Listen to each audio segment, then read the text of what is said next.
Sono 14 le persone indagate per la morte del tredicenne goriziano Stefano Borghese, caduto in un pozzo nel parco Coronini-Kronberg. Tra loro anche il sindaco di Gorizia, Rodolfo Ziberna, in qualità di presidente della fondazione proprietaria della villa, e gli assessori alla cultura della regione, l'attuale Tiziana Gibelli e il suo predecessore Gianni Torrenti, che fanno parte del curatorio, oltre al direttore della stessa fondazione, Enrico Graziano, alla sovrintendente ai beni archeologici e alle belle arti Simonetta Bonomi e anche in questo caso al suo predecessore Corrado Azzolini.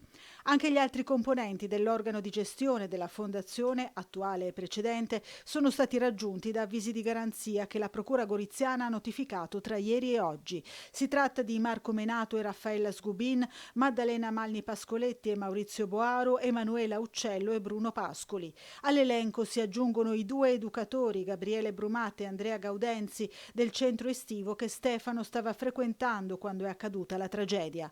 Un atto dovuto, ha commentato il sindaco Ziberna, che auspica che venga fatta al più presto totale chiarezza sull'accaduto. Secondo quanto ha riferito il sostituto procuratore Laura Collini, gli avvisi di garanzia sono finalizzati allo svolgimento dell'autopsia sul ragazzino, che è stata fissata per lunedì prossimo e che verrà eseguita dal professor Carlo Moreschi. Gli indagati avranno la possibilità di nominare propri periti per assistere all'esame.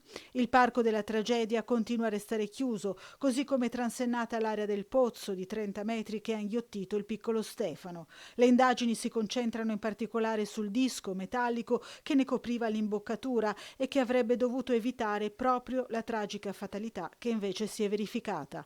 Per questo la polizia sta raccogliendo le dichiarazioni dei testimoni, non senza difficoltà considerata la presenza tra loro di alcuni bambini.